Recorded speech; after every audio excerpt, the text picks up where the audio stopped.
Breaking news.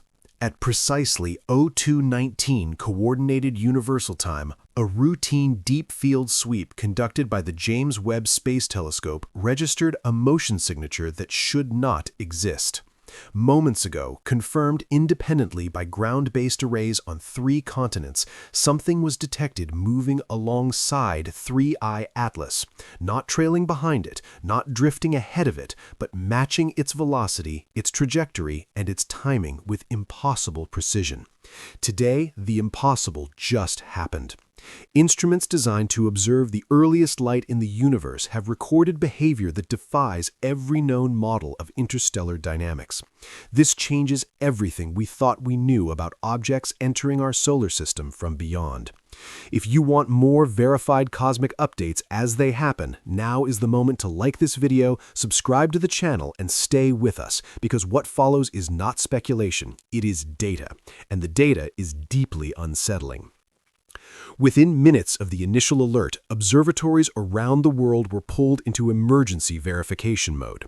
NASA's Jet Propulsion Laboratory flagged the anomaly as non-random correlated motion. The European Space Agency activated rapid response observation protocols. Atacama's millimeter wave arrays in Chile pivoted mid-cycle. In Hawaii, the Pan-STARRS network was quietly retasked. This was not announced publicly. It wasn't meant to be, because before anyone could explain what James Webb had just seen, one question echoed through every control room on Earth. What exactly is moving with 3I Atlas? To understand the gravity of this moment, we need to establish context and credibility. James Webb is not a conventional telescope. Positioned nearly 1.5 million kilometers from Earth at the second Lagrange point, it observes the universe in infrared with sensitivity unmatched by any instrument humanity has ever built. Its mirrors, cooled to near absolute zero, can detect thermal signatures from objects colder than Pluto. When Webb sees motion, it isn't guessing. It's measuring energy differentials across spectral bands with nanometer accuracy. NASA analysts in Pasadena cross-referenced the initial signal with data from Hubble, which, despite its age, still provides visible light confirmation. ESA's Gaia Observatory contributed astrometric refinement from orbit. Meanwhile, Caltech researchers accessed archival data from the Atacama Large Millimeter/Submillimeter Array in Chile, while a parallel confirmation arrived from radio telescopes in South Africa and Western Australia, coordinated through the European Space Network. 3 continents, 4 independent systems, one conclusion.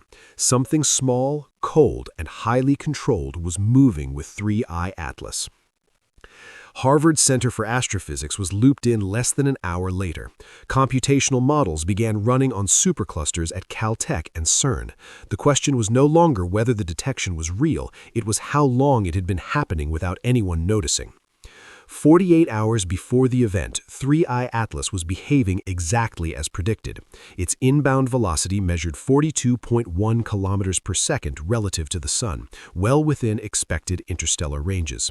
Its thermal profile suggested a surface temperature of approximately 68 Kelvin, consistent with a volatile poor object hardened by deep space exposure. Nothing unusual. No outgassing, no coma, no tail. Then, 11 hours later, subtle discrepancies began to appear. Webb's near-infrared camera detected a secondary thermal source approximately 2.3 kilometers from the primary object. At first, it was dismissed as background noise, an overlapping star field artifact. But when the same signal appeared again, slightly closer, analysts paused. Background noise does not move in formation. 6 hours after that, the signal sharpened. The secondary object exhibited a temperature of just 41 Kelvin, far colder than expected at that distance from the Sun. Even more troubling was its velocity. It matched 3I Atlas to within 0.0003 kilometers per second. In astrophysical terms, that margin is effectively zero. No natural debris behaves like that. By the time the data reached senior analysts, the situation had escalated. At 1904 UTC, James Webb recorded a synchronized acceleration event. 3I Atlas increased its velocity by 0.7% over a 6-minute window. The secondary object did the same, simultaneously. There was no detectable thrust plume, no radiation spike, no gravitational assist, just motion. Silent, precise motion. According to known physics, this should not be possible. Two independent bodies do not accelerate together in deep space without a binding force. And yet, spectroscopic analysis showed no tether, no shared mass, no detectable field linking them. They were separate, and they were moving as one. As the hours passed, anomalies multiplied. The secondary object changed its spectral signature, shifting from deep infrared into a narrower band typically associated with engineered alloys under thermal stress. That alone raised alarms. But then came the shape analysis. Using interferometric reconstruction, teams at ESA determined the object was not spherical. It exhibited flat planes, sharp edges. Geometry. No known natural process produces geometry like that in interstellar space. By now, the internal debate had begun. Dr. Elias Moreau at the Paris Institute of Astrophysics proposed a mainstream explanation, a binary capture event involving an unusually dense fragment of the parent body. His models suggested a rare electromagnetic coupling between two ferromagnetic cores could explain the synchronized motion, but even he admitted the odds were astronomically low. Across the Atlantic, Dr. Karen Whitlock at MIT disagreed. Her simulations showed that any such coupling would decay within minutes. This behavior had persisted for nearly 12 hours. "We are observing sustained coordination," she wrote in a private memo, "not interaction, coordination." Computational models were pushed further. Gravitational perturbation analyses showed no hidden mass. Spectroscopy revealed no volatile exchange. Radio telescopes scanned for emissions and found something else entirely. At exactly 2217 UTC, a repeating electromagnetic pulse was detected in the 1.42 GHz band, hydrogen line territory. But the pulse was modulated, structured, prime numbers. The sequence repeated every 19.73 seconds. 2 pulses, pause, 3 pulses, pause, 5, 7, 11. Then silence. Then it started again. This was no longer random. It was responding. NASA's Deep Space Network confirmed the signal within minutes. ESA's Madrid station picked it up next, then Goldstone, then Canberra. The source triangulated precisely between 3I Atlas and the secondary object, not from Earth, not reflected, emitted. Internal communications became encrypted. Access logs were sealed. Several scientists were quietly removed from the data stream. At least one simulation was flagged and buried. And then, as suddenly as it began, the pulses stopped.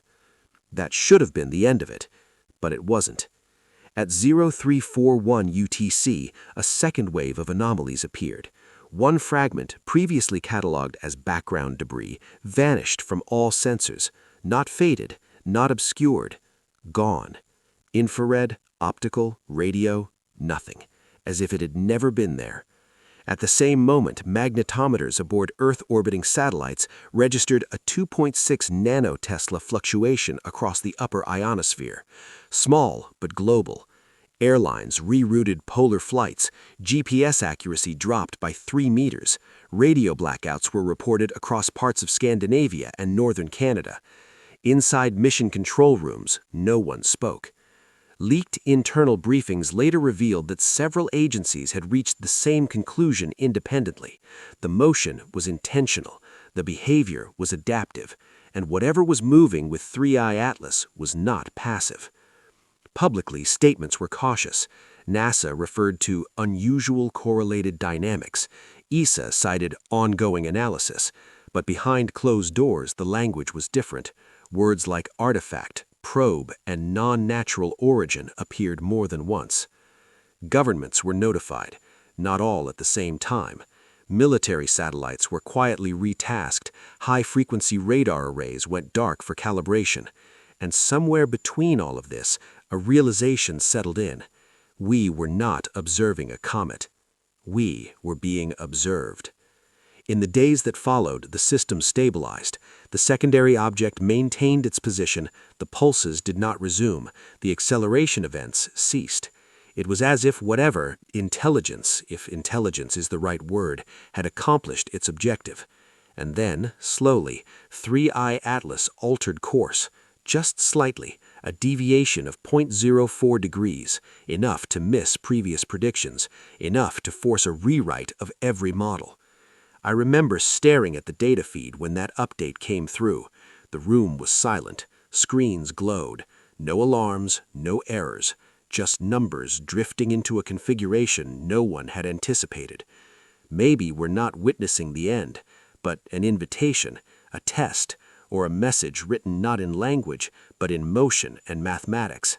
The universe has always spoken to us in subtle ways, in background radiation, in gravitational waves, in the quiet ticking of pulsars. Now, something new has entered the conversation. As I record this, 3I Atlas continues its journey through our solar system, and something continues to move with it, unseen by the naked eye, undetectable to anything but our most sensitive instruments. Waiting. The final data packet received before this report was closed contained one last anomaly, a temperature spike, brief, localized, followed by perfect thermal equilibrium, as if a system had powered down.